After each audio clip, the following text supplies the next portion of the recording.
Hey, what's up, everybody? Little special episode thrown in because there's this mystery guy. I don't know if you heard of him, but he's been around for quite some time and he's doing a magnificent art. And we were all deprived of that art, but now he's finally back into the poster limelight. And yeah, let's welcome Matt Griffin, everybody. How you doing, buddy? You good? Hey Tom, great to be back.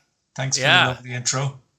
of course, man. It's been. I mean, you're one of my favorite guests all time. You know, Oh, I this it is. It's always fun with you. Like like when like that the off air kind of stuff.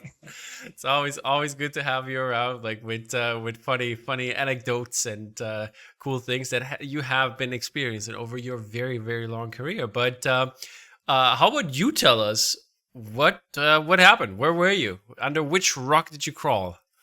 well, professionally, work-wise, I crawled under um, a Web3 Dwayne rock. the So Dwayne I the Rock Johnson, yeah. Dwayne the Rock Web3 Johnson, and I got very heavily into the dreaded to some NFTs. Mm-hmm. um, because, as you probably know, I like experimenting with different media, and I Which love is great. drawing, but I also like animation and 3D and making music, and also I'm very much into my own IP creation and my own characters and stories and stuff. Mm-hmm. And I just got into this 3 years ago, and it has been a roller coaster. Um, but really kind of amazing too. And uh, kind of tied in with it was I had this kind of story project that I had started, and people might have seen, anybody in the group on Facebook and stuff would have seen this character, the Endling, Mm. and Yeah. so I'd been messing around with that for a few years, but I really kind of ramped it up in the last 3 years and sort of tied it in with this Web3 stuff because there was things you could do, like things called like token gating, so you could only access certain content, Mm. and sort of gamifying the storytelling experience. Yeah. And I built the website, the Ending Saga website, and I just got very much into that for the last 3 years. Uh, And can I let me ask you something in there because like you've been on this for a while and there was like a lot of like people were like from the poster scene and things like that. People were like NFTs and all of that. That's blah, blah, blah, blah. And they were not fans, most of them. But how was it treating? Did this sentiment die down in your opinion? And how is it like in that space? Because I haven't followed that. I was just there in the beginning, but I haven't followed. So let's hear your side of things. How is this community? yeah, well, like it has a very bad reputation, and in many cases that reputation is justified because, well, I mean, the outward public face of the whole thing are monkey JPEGs selling for £500,000 Hmm. and Ponzi schemes. And the fact is that Ponzi schemes do exist within the NFT scene, Hmm. but they also exist, outside of it and elsewhere. Um, the monkey JPEGs, the bored apes selling for vast quantities of money. Yeah, Yeah. there was a speculative bubble um, that drove prices for this stuff to insane levels and unsustainable levels, and the bubble popped, it burst, Hmm. Yeah. and the market crashed, which actually needed to happen. But the main point would be that there's all this shit going on within that space, but behind all of that, there is this amazing community of incredible artists and creators Hmm. of all different types of media. So, like animators, filmmakers, photographers, illustrators, painters, sculptors, you name it. Hmm. And they're kind of using all these new technological tools to create provenance, and authenticity to their work, and this whole uh, technology of digital ownership and smart contracts and all this kind of stuff. And it's unbelievably inspiring kind of space to be in, with loads of really, really good people. And so they kind of suffer from that public face, that the negative PR that it's attracted. But really behind all that bullshit, there's just incredible people doing really, really interesting work. And like sometimes that might just be straight up a piece of art they've drawn and they mint it instead of print it. But in other times it's people that are exploring the smart contracts themselves and generative art and just all kinds of mental crazy stuff going on. So like I've loved it. But yeah, the market has definitely crashed. So like, there's nothing happening at the moment for the last. Yeah, that's what it felt like, because I haven't heard anything about it. Like, I mean, honestly, I didn't even follow up that much. But like here and there, you heard something, but haven't heard anything about NFTs. It wasn't in anybody's mouth lately. So, how did you make the space? Because I know, for example, a friend of mine, he's a director, and he went also into the Web3 direction, and he did like shorts, basically web shorts for Web3. So in that kind of space, did their art, but only as an NFT kind of version. And so I was wondering, how do you fit in with your art, and like what would you say makes your NFT art or the Web3 art special, different from the print? Different from the print. Well, so what I did was I used the descriptions to go along with the art as story pieces. And so I decided. Can I imagine like a panel, like a comic panel type with like the caption? Sometimes, or when you mint a piece of work, it's literally like just putting in the title and the description, and kind of there recorded on the blockchain is this description, which you can't edit or anything afterwards. It's kind of part of the art piece. And so what I did was I gamified this whole story concept I had. So rather than saying once upon a time there was a character called the Endling and this happened and yada yada, I kind of started showing glimpses of her world and other worlds that are connected to it. And in the descriptions of the pieces, there would be like dot connectors, common terms, clues, stuff like that. So you kind of gamified it.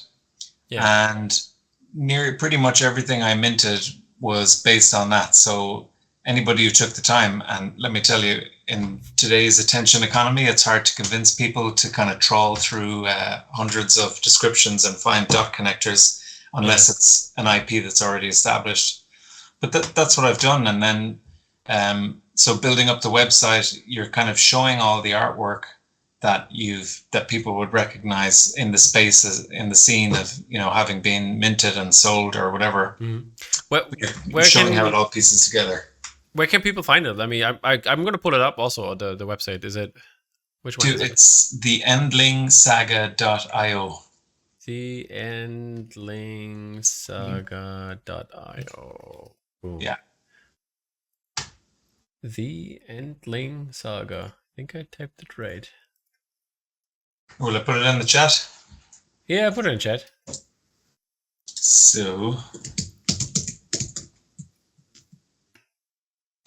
then I can pull it up for the people.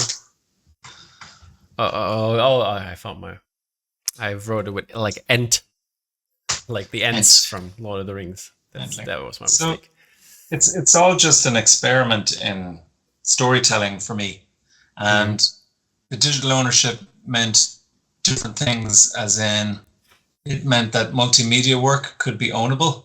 So a simple example is that you can own an animation as a piece of art, whereas before you wouldn't have been able to. And that can apply to all kinds of file types. So you can own a 3D GLB, which means it's like an interactive 3D file that the owner can spin around, move around. And then you can also do things like I mentioned, like token gating. So there's pieces of mine that I would have minted like an animation, and it looks like a piece of credits from an 80s animation. And then people who owned that were exclusively able to access a letter from Three Moons mega corporation to an Ah, employee okay. that relates to it. Do you get me? It's sort Yeah, yeah, of yeah. It's like a. I totally understand the game type of things. Like if you go around a Starfield and then you find some weird ladder in some small office on a forsaken moon, and then you connect it story wise, right? it's exactly it. If Starfield didn't stall on me all the time so much that I had to stop attempting to play it, Yeah, I would definitely use that reference. But yeah, it's exactly that. It's inspired by games like when you're playing Cyberpunk or something and there's a TV screen on the corner and stuff is happening in the TV yeah. screen, what's that? So I'm like creating the brands or the ads or it's that kind of stuff. Yeah, and I see already you also collaborated with other artists on this. For example, the Maelstrom Night with Victor Yes. Duarte. And how do like collaborations like that work? So on that one, it was my concept. So I sketched up this knight on and said I want the foliage to die as he walks past and Mm, then grow behind him, kind of thing. yeah. And Victor is a genius 3D artist and animator. Mm, And so he took the sketch and he made that visual. So it's his animation and 3D work based on my mm, sketch. And then I provided the music. I did some little bits of modeling, like I modeled the bow and I drew the pattern that's on the arse of the horse and mm. that kind of stuff. And so we put it up as a collaboration between the two of us. And it hasn't been sold yet, but if it ever does, you just split it 50-50 because it's an Of equal course, yeah. parts collaboration. I Yeah. mean, it looks very cool. It is. It reminds me of these. Was it on Netflix? Yeah, with the Love, Death, Robots kind of thing. Yeah.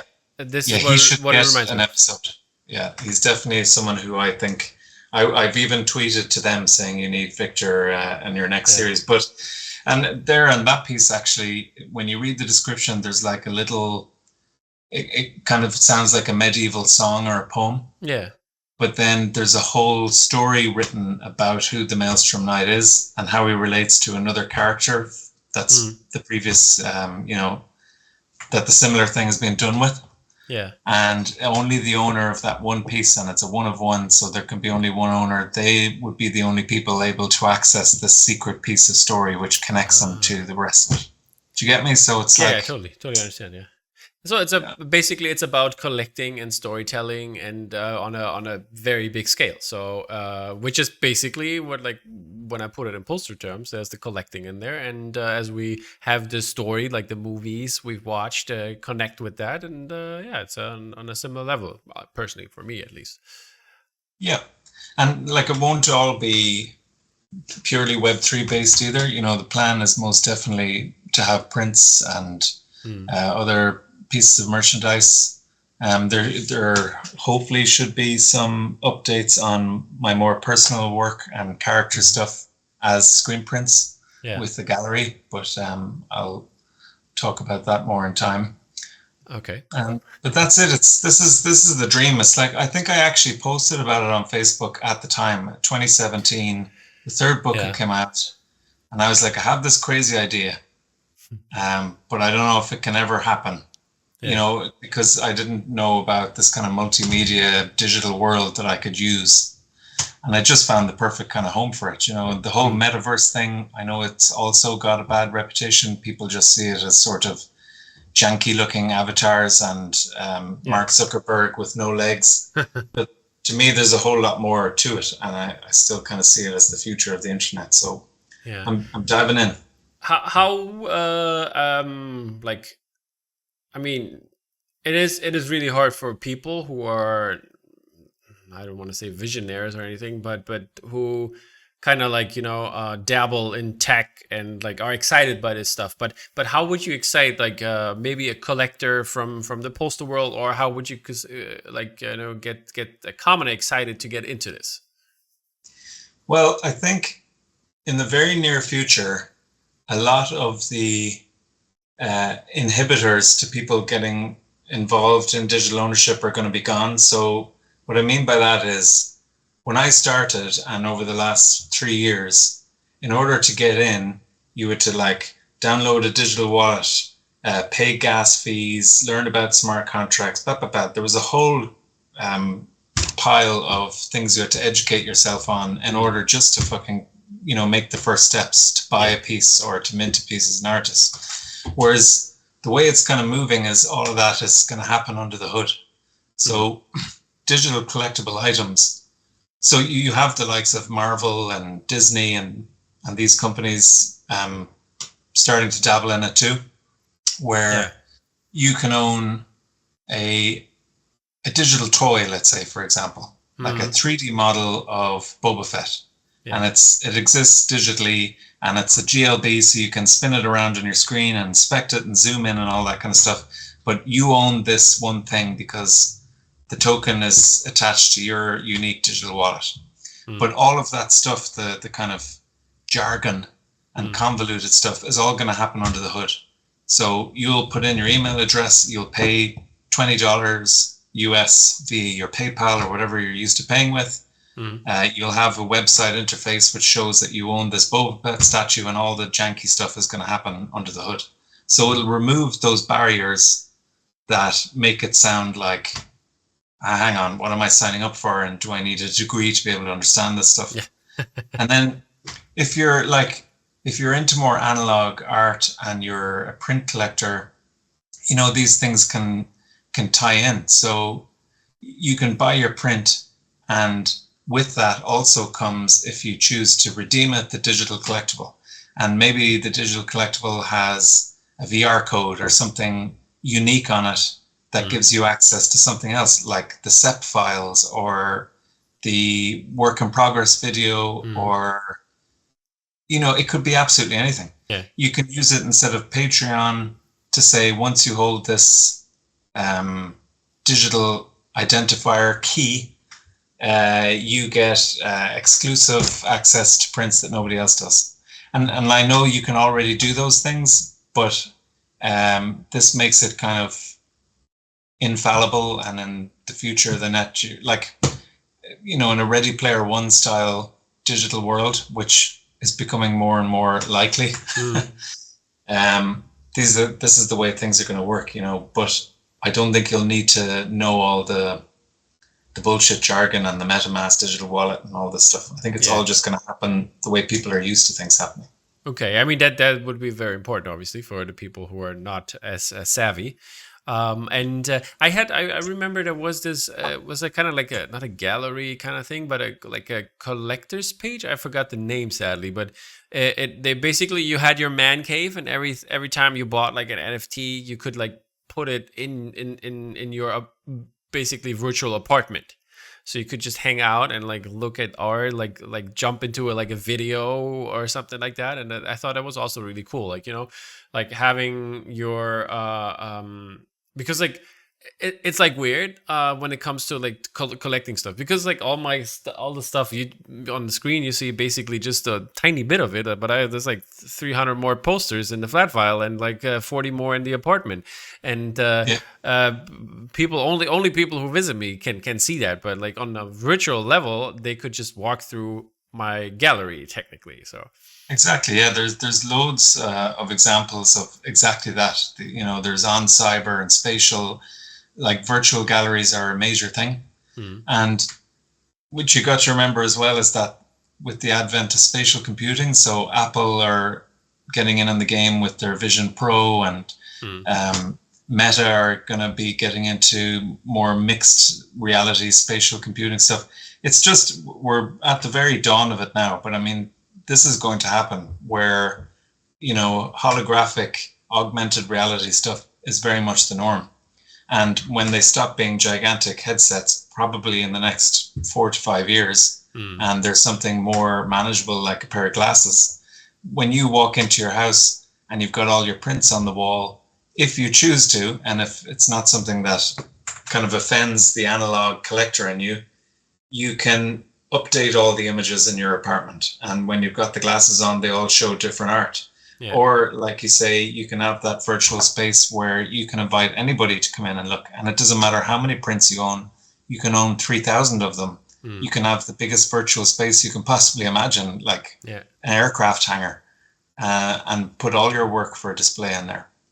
Yeah, Um, I mean that would be very cool. For example, for the collectors groups like the Mondo Trader, Poster Buddies, or whatever. Like basically, they send out, hey, here's my link, guys. See what kind of new art I put up, and that kind of space. And it makes it very interesting because like if you are a collector, there's only like I don't know, when it comes to the print world, like 100 prints of these, so only 100 people can have it in their kind of setting, and that makes it very interesting because then. You can at least even if not in person, but you can at least get a like cooler glimpse of it than just on a photo yeah, on the internet. So that's I think yeah, that's really interesting, and I would love to see more on that definitely in the future. And I hope that this is for people, and especially in the collector space here, that is a little glimpse of. With your stuff you're doing, that people get more interested in that. yeah. Hopefully, and I do understand the reticence, and as I said before at the top, that there's a bad rep there. But just to reassure people that like I'm not a Ponzi schemer, and it's just that I'm interested in kind of using new technology to find new ways to tell stories. That's essentially it, and that I think there's a lot of promise there, and we're not there yet. It's still all a bit janky, but I really do think in the next couple of years it'll be normal. Yeah, and I hope so. If I, not, fuck it. for myself, I would love to see if that if it happens, like because obviously there's like with LPs and like vinyl. I'm talking vinyl here. Like people like to collect vinyl and they listen still to vinyl and things like that. That's what I would love to have incorporated. And if you, for example, if you buy vinyl, you automatically get the MP3s or something like that, or if you buy the poster, you get the NFT on top of that, because this is what actually would be my idea of things, that I would love to have it in both ways if I wanted to. Yeah, I mean that's exactly it. Take. And sorry, I know I'm prattling and All we good, might run all out of good. time, but like take an artist like Chris Skinner, right? Hmm. An amazing poster artist and 3D wizard as well. So imagine you buy the Chris Skinner Labyrinth poster he did, which was maybe my favorite Labyrinth poster. But when you own the print of his, you get unique access to the 3D model that he built to make the poster. Mm. And then because you're using a headset like this, but hopefully like 100 times smaller, you can go into the 3D model and explore it like you do in a game, but because it's virtual, you can look around and be there. Mm. It's just stuff like that. It's sort of trying to think, of crazy shit to do with fusing print and digital stuff. Yeah, from all the things we just talked about, what have you implemented in your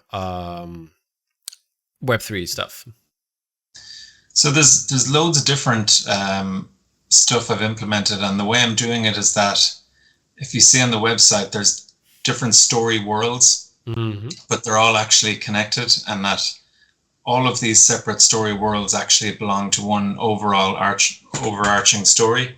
And what I'm kind of doing is, rather than say, here is the entry point to the story world, it's more like imagine a sphere and there's countless multiple entry points to the story world, a bit like being dropped into Fortnite Island and you don't know where you're going to start, kind of thing. Yeah. And so an example of using Web3 would be, I came up with this character called Leonard, who's this monster hunter kind of badass guy with yellow skin and a blue mohawk and pointy ears. Yeah, it reminded me of Wolverine a little bit. Yeah, well, he's definitely a very Wolverine-y kind of character. And so if the people who collected the NFTs of Leonard, the first 3 Leonard pieces, got a thing called a social token. So a social token, it's not quite a digital currency because it's not worth anything, right? I mean, some of them do go on to become worth something, but I'm not interested in the kind of financial aspect of it. It's just see it as a ticket, a digital ticket. Yeah. And when you had that, you were able to access a game of choose your own adventure. So Leonard's part of the story is interactive. He belongs to everything else, to the Endling and to High Whale Rook and all these other story bits.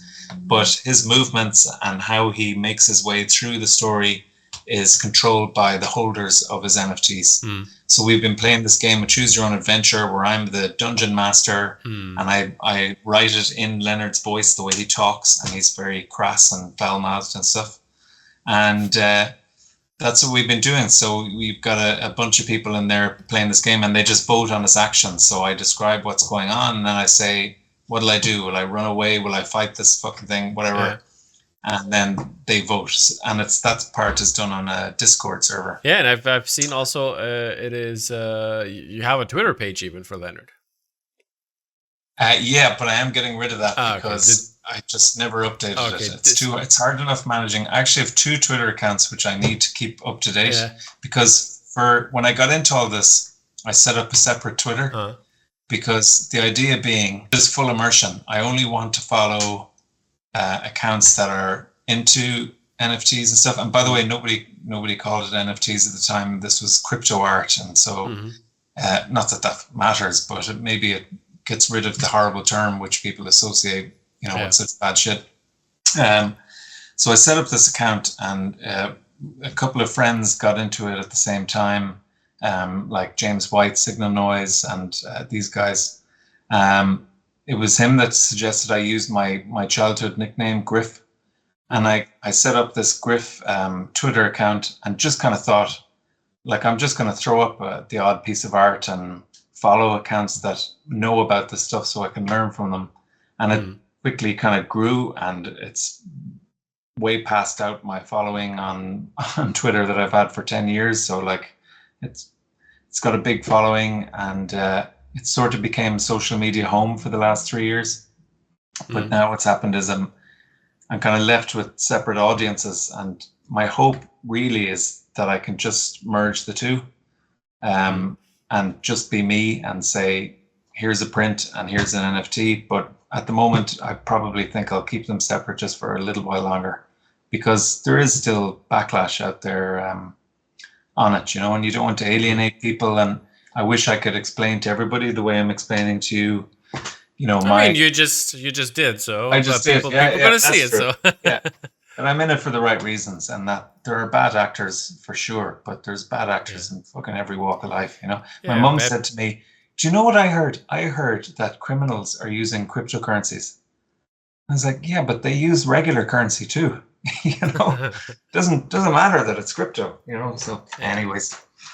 I'm not into the whole financial side of it, the trading stuff, which is huge, of course, because that's where it all started.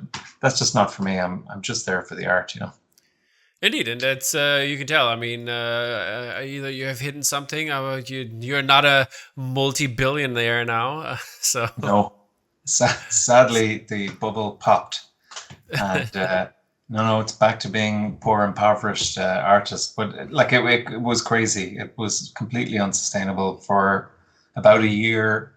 People were just paying ridiculous prices for all kinds of stuff, and it was definitely unsustainable. Yes, indeed. Yeah, but that's not all, because there is some actual artwork, some poster artwork that I knew you from, but you've got a new piece with I almost said Bottleneck, but that's not true. It's with Vicepress, and with both actually, with both. Both. It's a co-release. Oh, okay, perfect. Yeah. Yeah, you have done a very cool edition of Blade Runner 2049, and people have seen this probably already up, and it's on sale on Vicepress. So yes.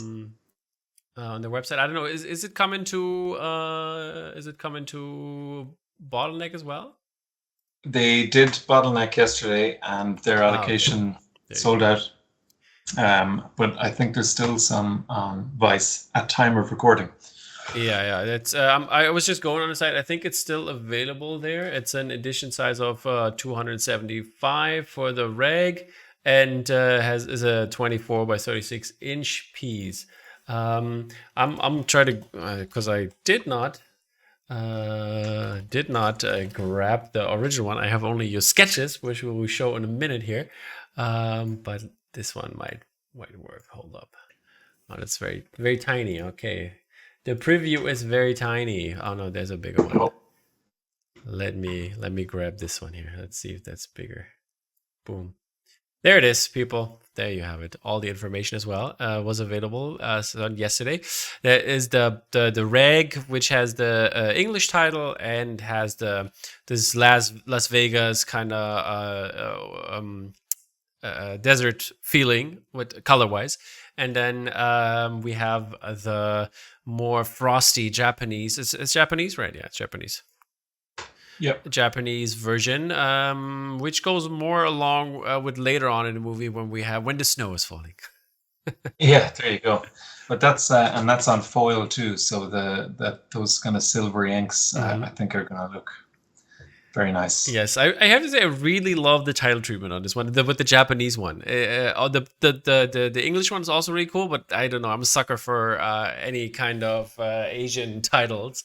I know, me too. And it looks so cool on this one. Really, really lovely. I really like both of them, to be honest. And how about you tell us the story? I mean, this has been done for quite some time, I heard.